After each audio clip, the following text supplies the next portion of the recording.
Buenas tardes, ¿podemos empezar?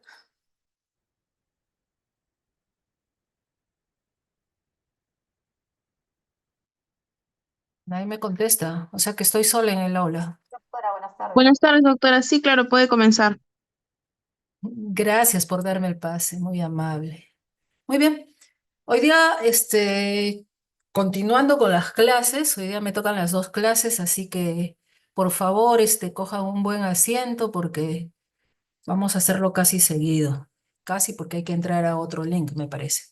Bueno, vamos a continuar con las clases hablando un poco de lo que es el equilibrio hidroelectrolítico en neonatología, ¿no? Principalmente lo que es el balance hidroelectrolítico. Vamos a tomar todos estos temas en el día de hoy, ¿no? Presten por favor atención y desde ya les digo, ¿no? Acá se muestra un ejercicio, de repente que lo presento ya en varios ciclos, pero es para que lo lleven a la práctica y que también con ustedes, con cada uno de sus docentes, practiquen más ejercicios para el examen y para que lo aprendan también. Muy bien, ¿qué podemos hablar de lo que es esto? Se sabe que el manejo correcto de los líquidos y los electrolitos es súper importante en el periodo neonatal, especialmente en los recién nacidos de muy bajo peso. ¿De quiénes entonces estamos hablando? De los menores de 1500 gramos. Por lo cual va a ser importantísimo realizar un cálculo fino de estos requerimientos de agua y electrolitos en estos enanos y principalmente los primeros 7 días de vida, ya que si no hacemos un manejo adecuado, diremos, de estos líquidos y electrolitos, nuestros bebés pueden presentar hemorragias intraventriculares, pueden presentar persistencia del conducto arterioso, enterocolitis necrotizante, displasia broncopulmonar y también el edema pulmonar. Entonces, es importante manejar bien esta parte, diremos, de la neonatología para prevenir y evitar complicaciones en nuestros bebés. Para esto se sabe que hay muchos eventos antes de que nazca nuestro bebé, obviamente en la gestante, ¿no? Que pueden tener efectos significativos en el balance de nuestros bebés. Por ejemplo, tenemos que tratamientos maternos o administración de repente excesiva de líquidos endovenosos a la gestante durante el trabajo de parto, nos puede llevar a nuestros bebés a presentar una hiponatremia. Y la hiponatremia nos puede llevar a una expansión del contenido del agua extracelular. O, por ejemplo, una insuficiencia placentaria o tratamiento con diuréticos a la madre puede comprometer a nuestros bebés en lo que es el volumen extracelular, entonces también la diuresis y el volumen de líquido amniótico. Y así podemos hablar más, inclusive la administración prenatal de corticoides, que como ustedes saben, se les administra para realizar maduración pulmonar en nuestros bebés. Pero no solamente va a mejorar o acelerar esta maduración pulmonar fetal, sino también va a acelerar la maduración de la función renal. Entonces los bebés o los bebés productos de madres que han recibido corticoides antes del nacimiento, principalmente antes de las 24 horas de vida, van a tener una mejor maduración, diremos, de la función renal y así mejorará la capacidad de regular la contracción del líquido celular. Y también se sabe de que estos corticoides van a hacer que aumente la maduración a nivel de la piel, la cual va a influir entonces en las pérdidas transepidérmicas de agua. Entonces, como verán, hay situaciones que pueden ser positivas para el bebé, que se le ha administrado a la madre o que le ha pasado a la madre, como hay otras que también pueden ser negativas. Ustedes ya incluso hoy día han hecho atención inmediata y han visto de que el momento del clampaje del cordón umbilical va a afectar también el volumen total de sangre circulante en nuestros bebés, ya que el clampaje inmediato no va a permitir esta transfusión placentaria. Entonces, un clampaje inmediato lo que va a hacer es influir negativamente en esta transición hemodinámica. Por eso es que la recomendación actual es demorar este clampaje por lo menos 60 segundos o hasta que deje de latir ese cordón umbilical. Por ahí van a encontrar alguna literatura que me parece mucho mejor todavía, que esto se debe demorar hasta que el bebé establezca sus primeros esfuerzos respiratorios. Con esto vamos a pasarle al bebé entre 25 a 50 ml por kilo de sangre, que va a representar un 25 a 50% de aumento del volumen total de sangre en nuestro bebé. Ya después del nacimiento, especialmente en los prematuros, y como ya sabemos que son fisiológicamente inestables y van a depender de órganos y sistemas inmaduros para compensar estos cambios. Entonces, especialmente en estos prematuros, será clave optimizar la nutrición e hidratación, prevenir la deshidratación y evitar también la sobrecarga hídrica, que puede llevar, como dijimos, a displasia broncopulmonar, enterocolitis necrotizante, etc. Variaciones bruscas que podamos producir en el volumen intravascular, como infusiones rápidas de soluciones de repente hiperosmolares, van a producir riesgo inclusive de hemorragia intraventricular a nuestros bebés. Entonces, las intervenciones que podamos hacer en nuestros bebés van a tener efecto a corto y a largo plazo sobre la morbilidad e inclusive la mortalidad de nuestros bebés. Entonces, ya entrando al tema de lo que es el equilibrio hidroelectrolítico, debo decirles de que este depende de la distribución del agua a nivel de todo el cuerpo.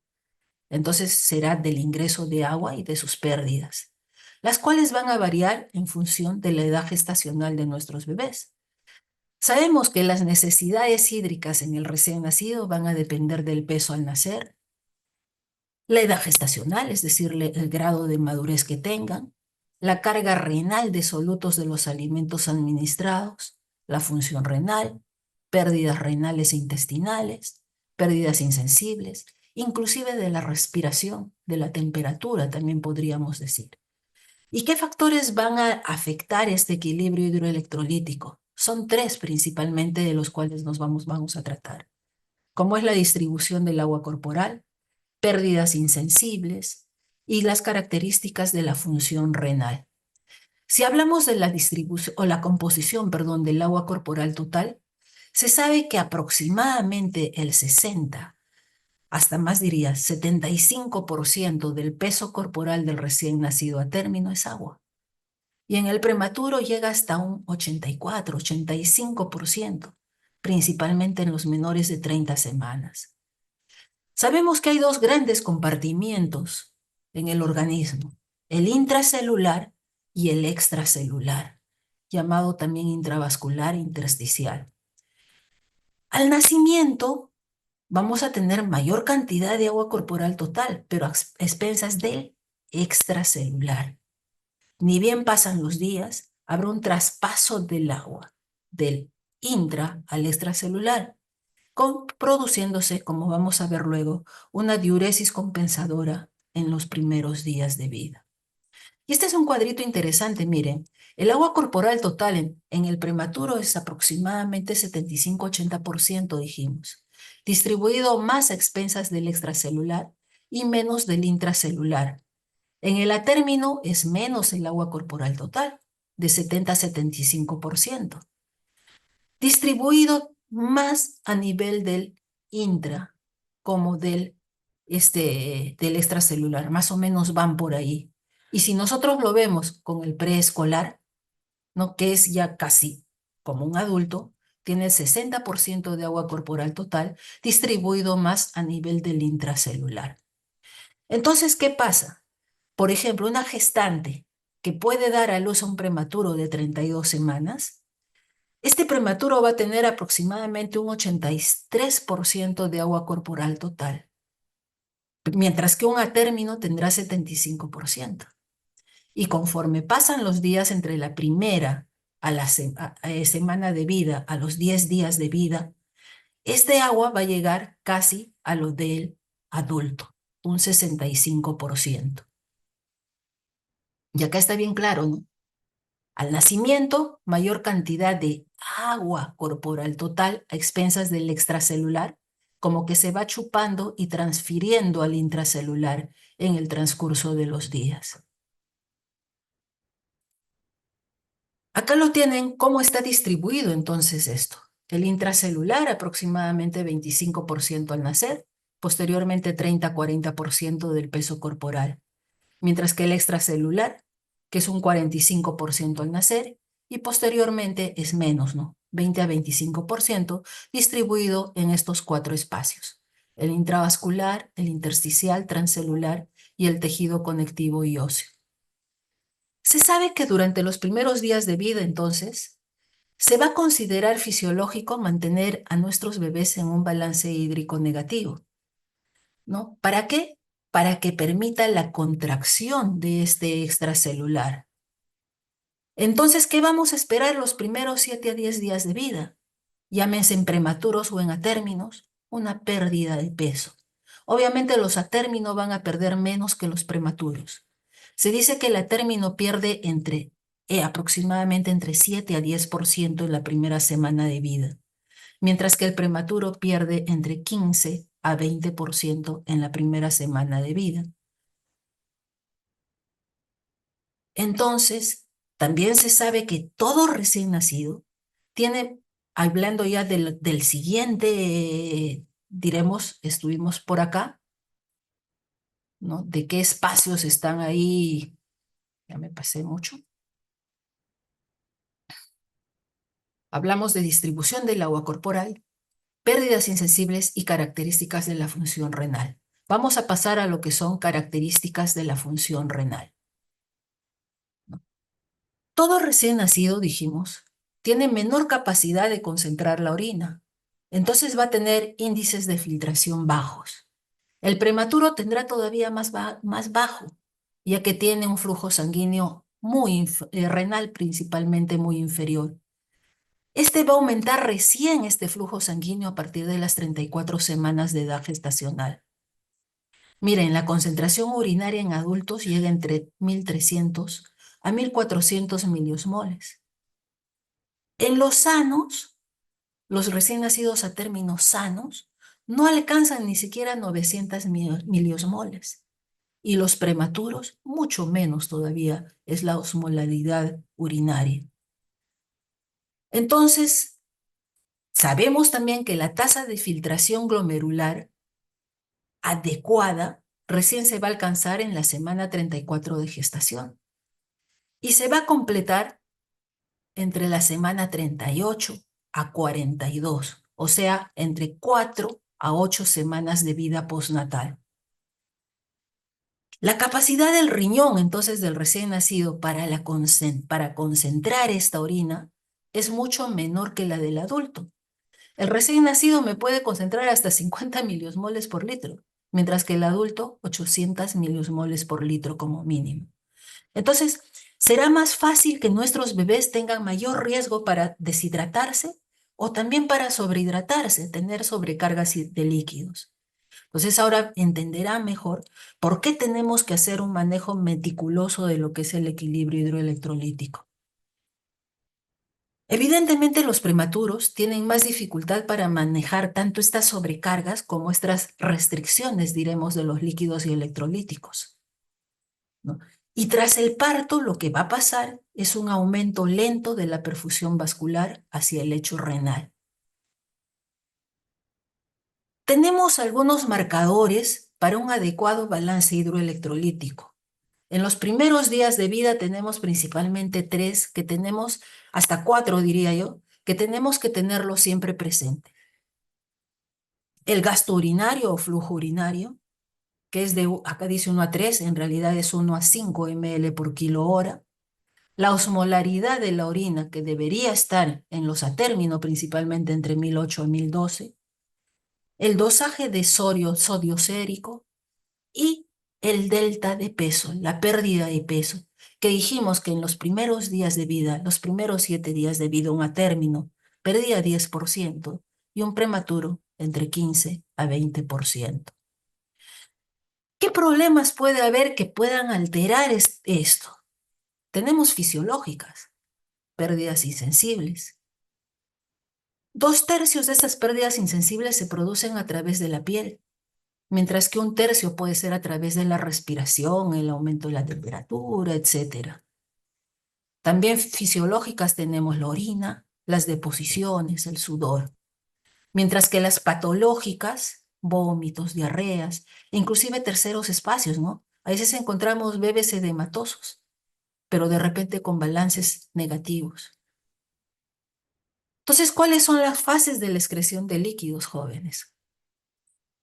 La primera fase, que dura entre 24 a 36 horas, que es, diremos, la fase oligúrica.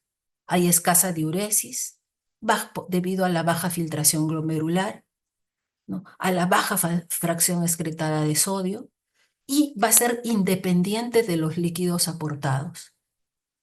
La segunda fase, entre el segundo y cuarto día de vida, donde ya mejora el flujo renal, entonces habrá mayor cantidad de diuresis y sigue siendo independiente de líquidos aportados. Entre el cuarto día ya se produce la contracción del espacio extracelular completo, entonces la diuresis, en función de los líquidos aportados, va a ser la indicada.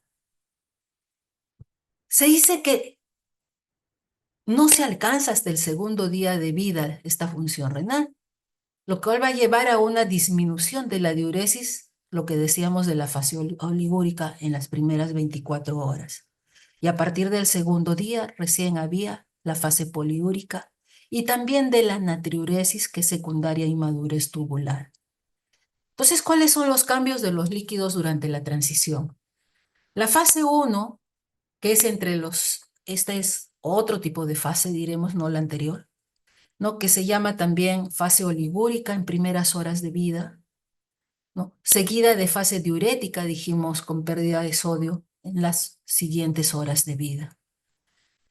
Generalmente concluye al alcanzar la máxima pérdida de peso. Aproximadamente dura entre 5 a 10 días. Por eso dijimos, en la término, ¿cuánto perdía en la primera, entre los 7 y 10 días? El 10% de peso. Entonces, la primera fase, que se llamaba también redistribución de los líquidos, que dura entre 5 a 10 días, termina cuando se logra alcanzar la máxima pérdida de peso. Obviamente el riñón es el que desempeña el papel más fundamental, diremos, en el control fisiológico de este balance. Va a regular el volumen extracelular y la osmolaridad. Actúa a nivel de la inmadurez de la función renal hacia los niños prematuros, entonces, susceptibles de pérdidas excesivas de sodio y bicarbonato de sodio también. Esto aunado a la incapacidad de dar una rápida respuesta ante el aporte de sodio de agua, dará como resultado una expansión del extracelular con formación de edemas. Los prematuros expuestos a corticoides, lo que decíamos, tienen mayor capacidad de regular esta contracción postnatal de su extracelular, al mismo tiempo que va a haber mejor maduración cutánea, lo que ya dijimos.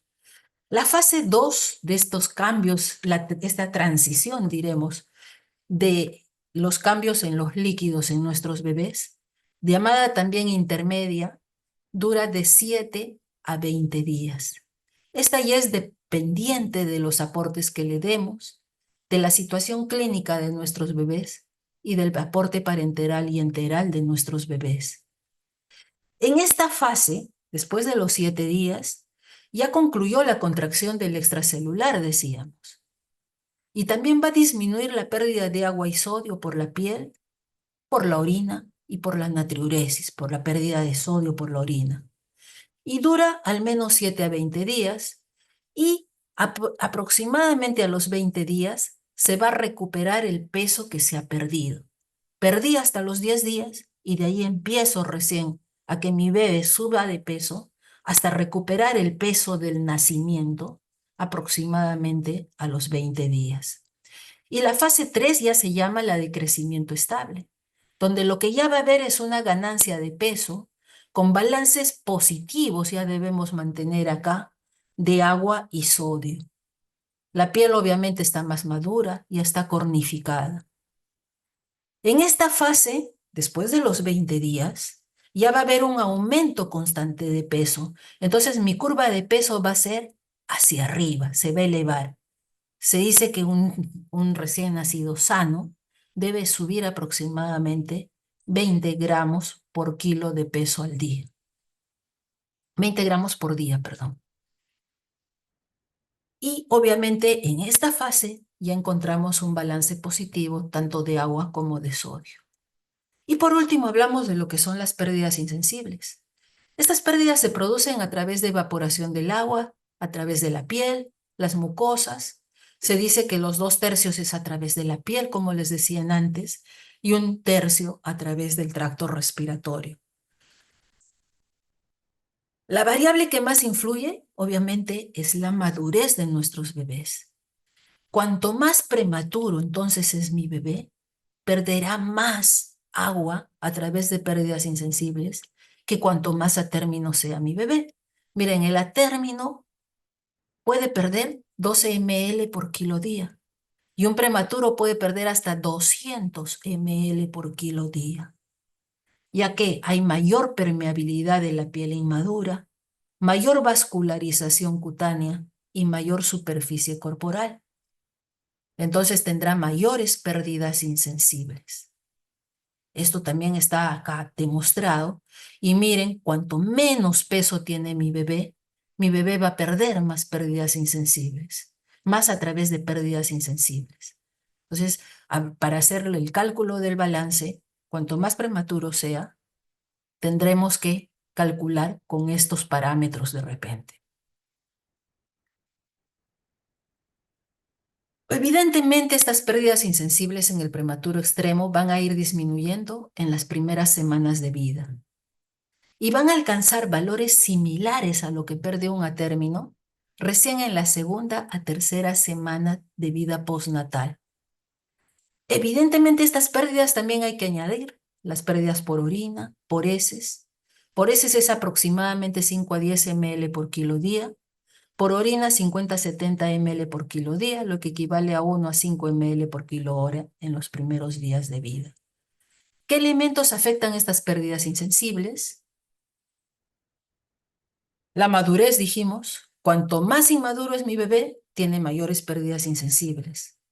Ya en las temperaturas, ya sea ambiental, corporal, lo que van a hacer es aumentan estas pérdidas insensibles.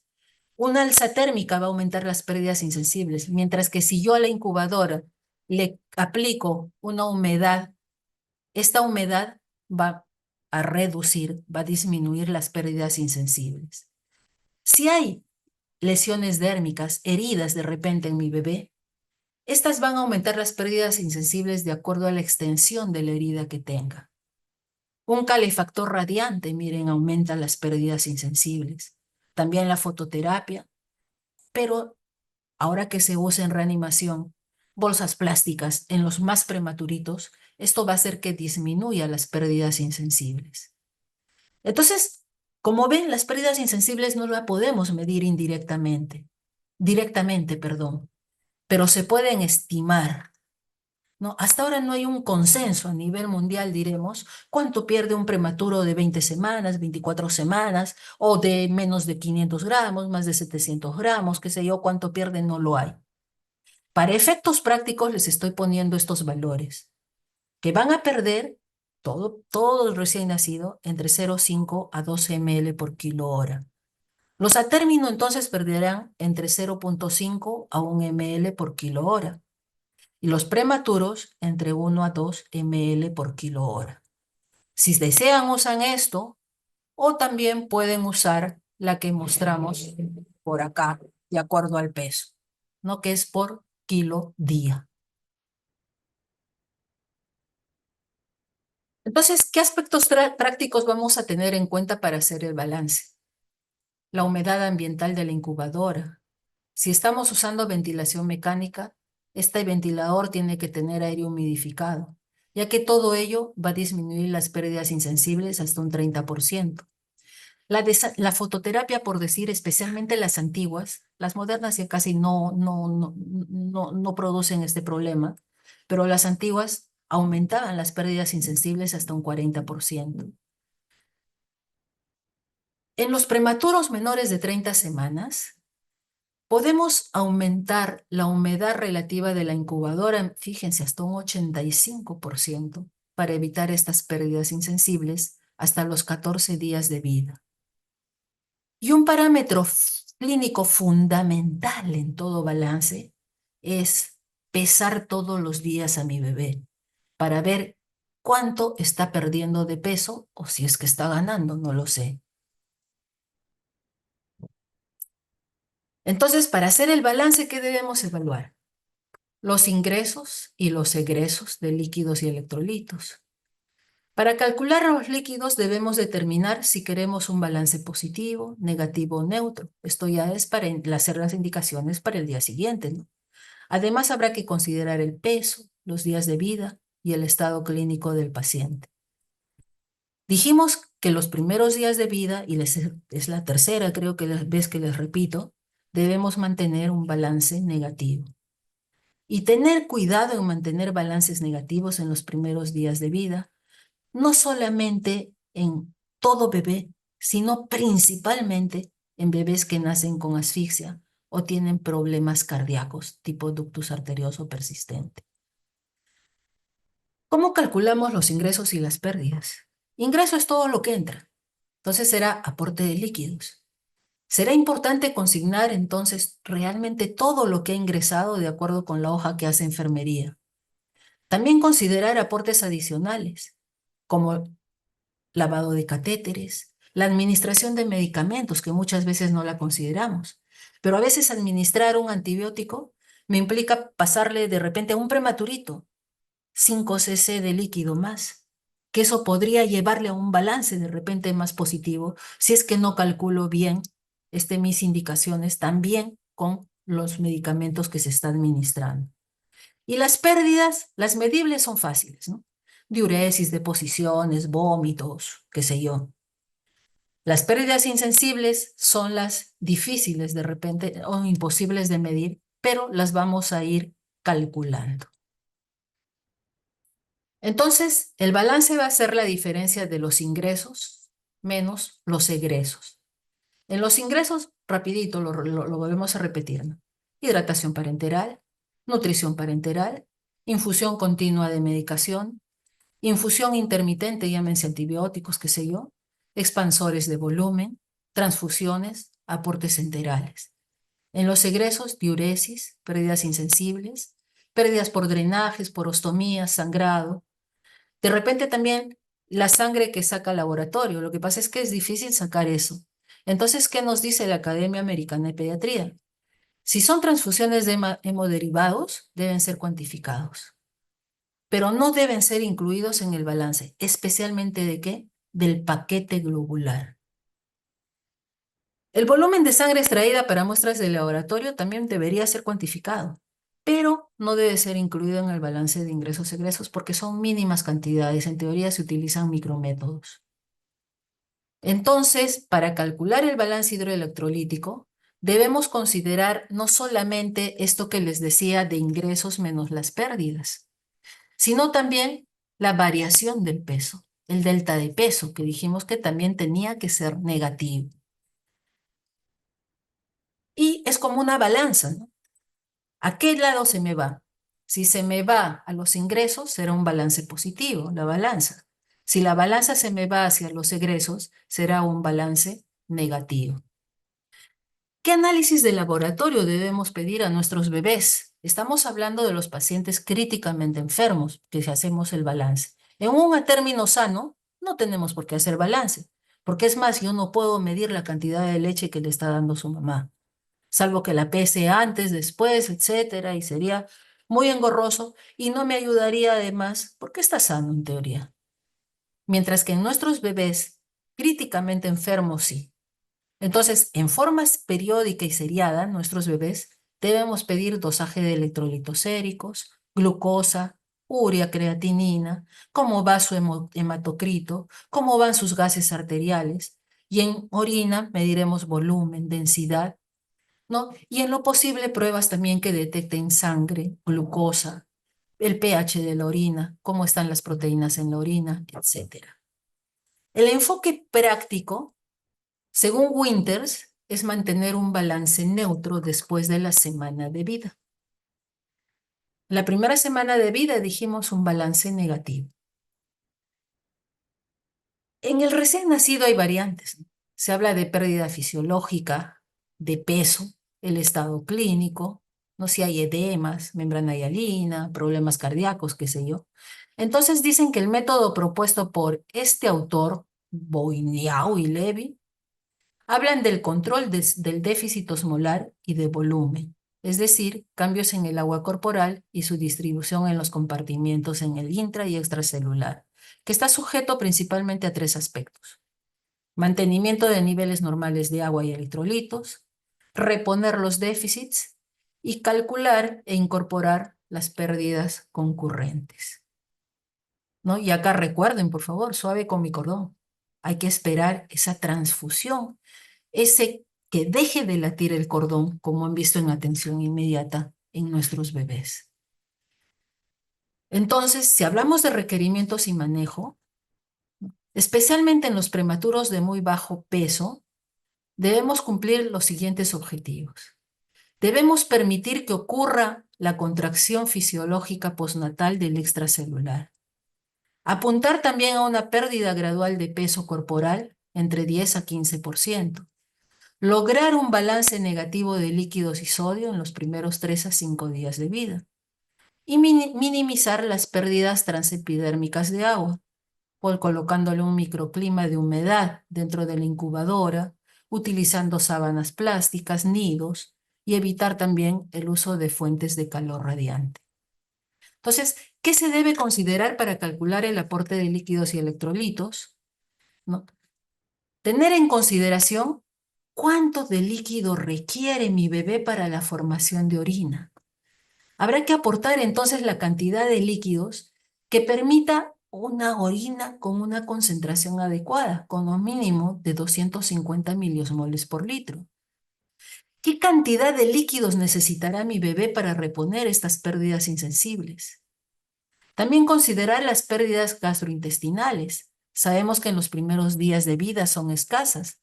Deposiciones, muchos de los enanos hay que esperar hasta 72 horas para que hagan sus deposiciones, ¿no? Pero si hay diarreas, osteomías, habrá que tener en cuenta ello. Y considerar también el agua para el crecimiento, principalmente después de la primera semana de vida, ya que en la primera, mi bebé no voy a esperar que crezca, más bien estoy esperando que se contraiga ese extracelular. Posteriormente, calcularemos alrededor de 20 ml por kilo día de agua requerida solamente para la formación de nuevos tejidos. Entonces, estos objetivos se pueden alcanzar mediante una restricción cautelosa de líquidos. Habrá que monitorizar en forma meticulosa y secuencial, o sea, hacer balance hídrico cada 6 horas, 8 horas, 12 horas, ¿no? Es de agua y electrolitos. Ver ingresos, egresos, variación de peso, concentración de electrolitos séricos, especialmente de sodio. Y extremando los cuidados para neutralizar las pérdidas insensibles. Entonces, sobre la base de todos estos datos, ajustaremos qué aportes vamos a dar a nuestros bebés. Entonces, se recomienda un aumento del aporte de líquidos estrictamente relacionado con la variación del peso, la diuresis y las pérdidas insensibles de agua, y con la monitorización de los análisis de laboratorio. Llámense electrolitos, urea, creatinina, glucosa, etc. Y se iniciará suplementos de electrolitos, principalmente sodio y potasio, después de las 24 horas. Mejor si se inician estas a las 2 a 4 días de vida. Entonces, ¿de qué depende el balance? Ingresos menos los egresos. También dependerá del gasto urinario, o sea, del flujo, cómo va mi flujo urinario, de cuánto le estoy dando de acuerdo al peso de mi bebé los líquidos, qué aporte calórico si le estoy dando leche de repente, ¿no? ¿Qué cantidad de calorías le estoy dando con esta leche? Entonces hablaremos del agua. ¿Qué debemos de administrar a nuestro bebé para hidratarlo si es que no puede alimentarse mediante su leche materna? ¿no? Le daremos pues dextrosa. ¿Y por qué dextrosa y no cloruro? Me pueden decir. Porque la dextrosa es la principal fuente de energía para el desarrollo cerebral. Y desde ya métanse en la cabeza, un bebé que no recibe la cantidad suficiente de dextrosa puede tener inclusive daño cerebral. Entonces, ¿qué cantidad de agua le debo dar yo el primer día de vida? Evidentemente el atérmino recibirá menos agua que el prematuro. El atérmino se dice que aproximadamente entre 60 a 80 ml por kilo día es suficiente para mantener todo lo que ya hemos hablado. Mientras que el prematuro, de acuerdo al peso, cuanto menos peso tiene, requiere más líquidos para mantener su homeostasis. Eso es el primer día. ¿Qué hacemos entre el segundo y séptimo día? Si ya hay diuresis normal, ya podemos considerar un incremento de 10 a 20 ml por kilo día de agua, de dextrosa en este caso. Entonces, de acuerdo al peso, también vamos aumentando. Si le daba 60 por kilo, al día siguiente le daré 70. Del día siguiente le daré 80 y así sucesivamente. Si hablamos de la glucosa, ahí lo que vamos a hablar es del famoso VIG, que es la velocidad de infusión de glucosa. ¿Qué es esta velocidad de infusión de glucosa? Es la cantidad de glucosa que necesita mi organismo para mantener una normoglicemia, ¿no? Muchos de nosotros, ¿qué hacemos? A veces nos zampamos pues gaseosas, ¿no?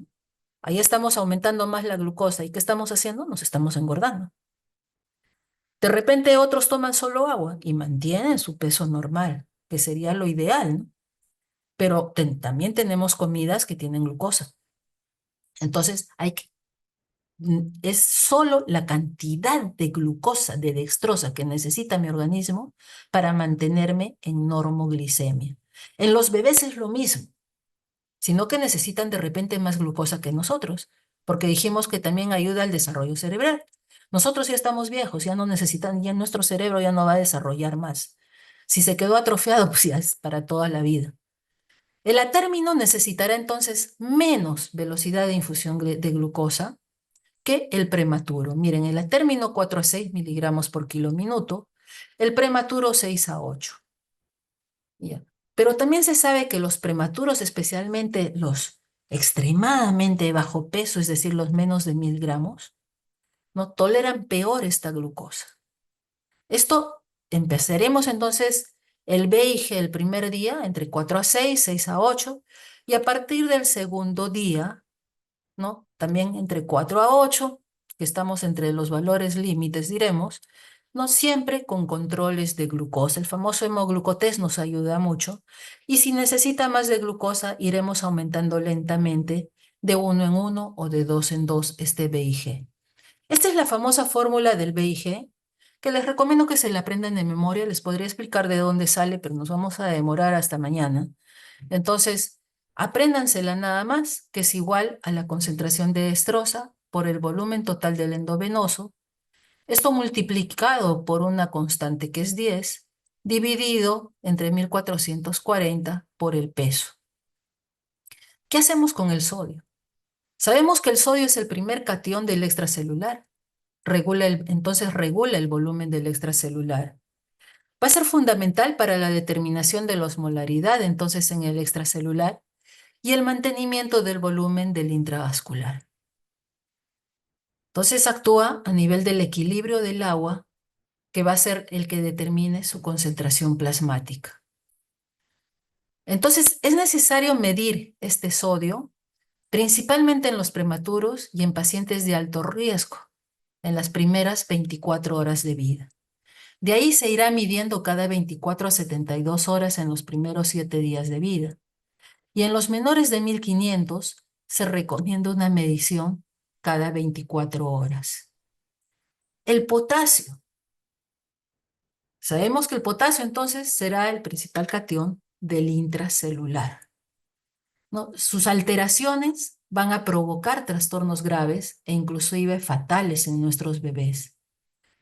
La relación del potasio entre el intra y el extra mantiene el potencial de reposo de la membrana y variaciones en la concentración del extracelular de potasio pueden tener efectos sobre la función cardíaca y neuromuscular, acordarse de eso. Y altas concentraciones de potasio intracelular es mantenida por la bomba sodio-potasio ATPasa. Entonces la potasemia dependerá del potasio corporal total y de su distribución entre el intra y el extracelular y de la excreción renal de este. El valor normal en los prematuros está entre 4,5 y 6,5 miliequivalentes por litro. El primer día no suele necesario dar potasio ni sodio, dijimos. De entre el segundo al cuarto día podemos iniciar entre 1 a 3 miliequivalentes por kilo día. Y entre el quinto a séptimo día mantendremos esos aportes. Valores normales, ahí están, ¿no? Y pacientes con diarreas, es decir, pérdidas gastrointestinales, o que estén usando diuréticos, en esos casos deberemos considerar una administración más temprana de este potasio y ajustar de acuerdo a los niveles séricos que encontremos. El calcio. Se sabe que la concentración plasmática de calcio va a aumentar durante las últimas semanas de gestación. En el tercer trimestre es donde más pasaje transplacentario de calcio hay de la madre al bebé. Entonces, si nacen antes de este trimestre, o en este trimestre, pero entre menos de 34 semanas, diríamos, sus concentraciones plasmáticas de calcio van a ser bajas en el prematuro. Y es más, no va a tener almacén de calcio, diremos, en su organismo este prematuro. Entonces, el calcio sí se debe administrar desde el primer día de vida, ¿no? Entre 1 a 2 mil equivalentes por kilo. ¿En qué forma? Gluconato de calcio al 10%, ¿no? Diluido siempre. Eso lo van a hablar mejor en trastornos metabólicos. Entonces, este es un resumen de lo que hemos ido hablando, de qué cantidad de líquidos, a qué concentración de glucosa debemos dar, cuánto sodio, cuánto potasio, etcétera. Y también dijimos que teníamos que manejar cómo estaba ese flujo urinario. El flujo urinario, acuérdense que resulta de la división del volumen total de orina que tenga mi bebé, dividido entre el peso en kilogramos y entre el número de horas en las cuales orino o en las cuales estoy haciendo yo mi balance hídrico. El valor normal va a ser de 1 a 5 ml por kilo hora, ¿no? Oliguria consideraremos menor de 1 ml y oligoanuria o anuria menor de 0,5 ml. Se sabe que el 93% de los recién nacidos orinan el primer día de vida. Y de estos, el 99% lo hacen en las primeras 8 horas de vida. Por eso, cuando un bebé no orinó en las primeras 24 horas de vida, tenemos que observarlo mucho más que a otro que sí lo hizo. ¿Cuándo iniciamos la alimentación enteral? Tan pronto como sea posible. Si el recién nacido debe permanecer durante un tiempo prolongado sin ingesta de vía enteral, si no me tolera la vía enteral, iniciaremos la nutrición parenteral, ¿no? Si ya mi bebé está tolerando esta vía enteral, obviamente el endovenoso iremos disminuyéndolo. ¿Cuáles son los criterios para iniciar esta alimentación enteral? Que no tenga secreciones orales excesivas, vómitos o aspirados gástricos muy biliosos. Que su abdomen esté blando, que hayan ruidos hidroaéreos normales. Que no haya dificultad respiratoria, ya que se sabe que la taquimia va a aumentar el riesgo de aspiración. Y en los prematuros se recomienda iniciar la alimentación enteral, especialmente la famosa calostroterapia, tan pronto como sea posible, ya que se va a asociar con una mejor adaptación, estimulación de las funciones inmunes y una evacuación más temprana. Va a mejorar entonces todo el tracto gastrointestinal. ¿Qué situaciones especiales tenemos y qué hacer para iniciar, ¿no? Esta alimentación? Las dificultades respiratorias. Cuando hay una dificultad respiratoria, es necesario restringir más los líquidos, ya que darle mayor cantidad de líquidos va a favorecer el edema intersticial pulmonar y puede agravar el cuadro.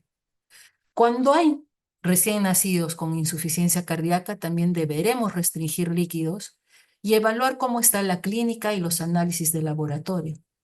Cuando hay displasia broncopulmonar, porque sabemos que la displasia se presenta con mayor tasa metabólica basal, que va a llevar a aumentar la densidad calórica de la alimentación para poder mejorar de repente ese peso, ¿no?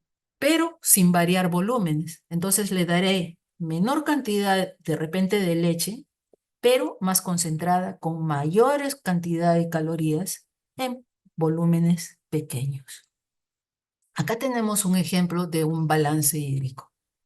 Tenemos un recién nacido de 3 días de vida, con dificultad respiratoria severa, 1.800 gramos de peso, 34 semanas de edad gestacional por examen físico, y la madre refiere que orina normal.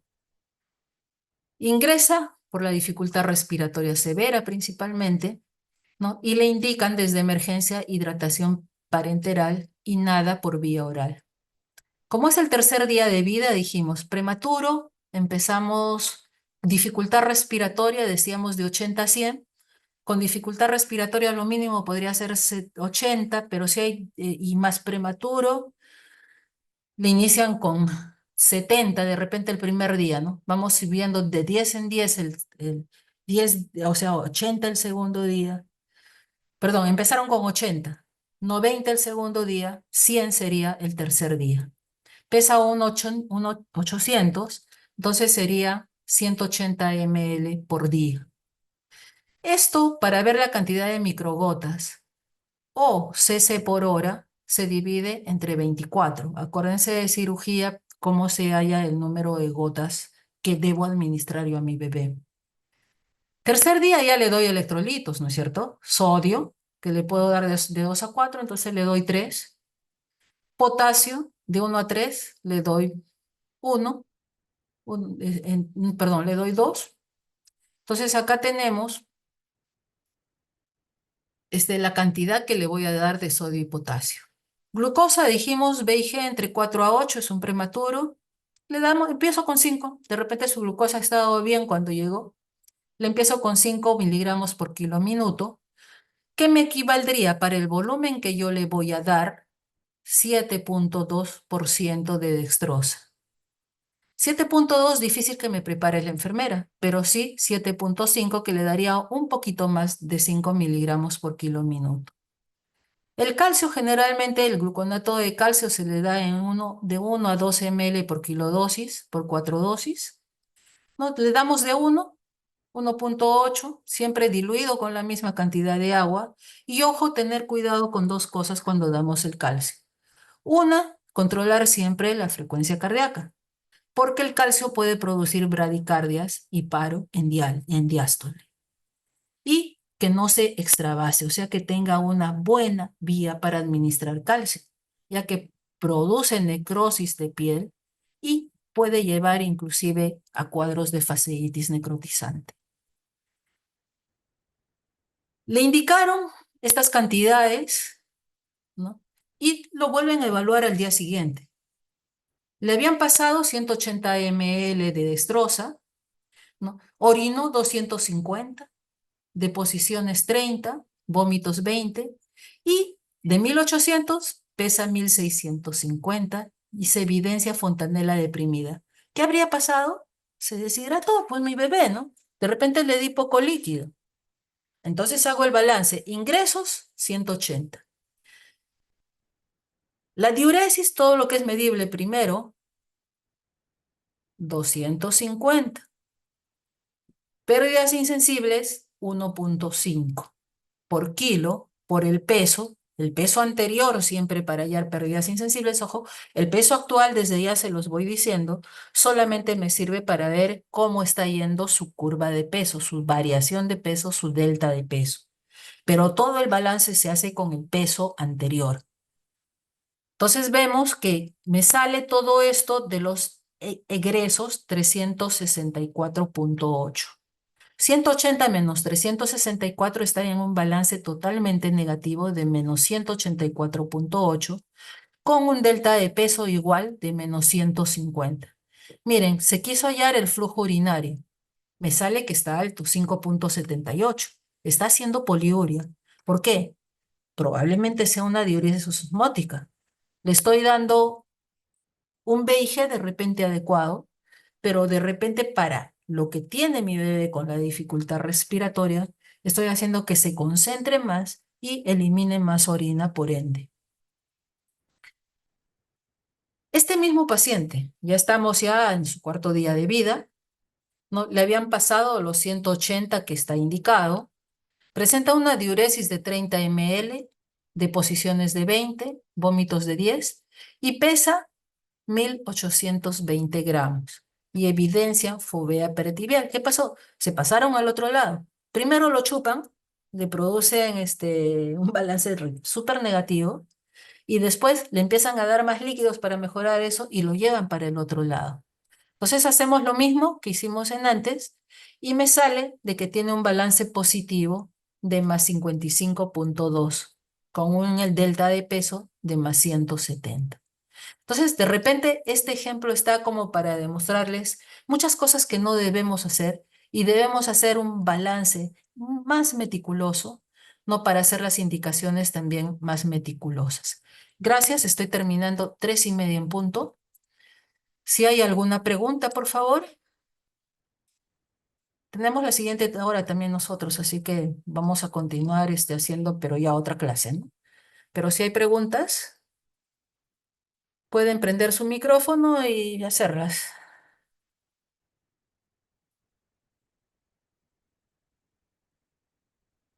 ¿No hay preguntas? Todo está claro, doctora, gracias. Ok, Gabriela. Entonces, nos damos son 15:32. ¿A qué hora quieren empezar la siguiente clase? ¿En 3 minutos? Como para ir al baño, tomar un poquito de agua o un cafecito. Sí, doctora, está bien. Ok, Sí, doctora. entonces entramos al otro link que ha dejado la doctora Loya. Ok, gracias, doctora. Doctora. Gracias por vuestra atención. Hasta luego.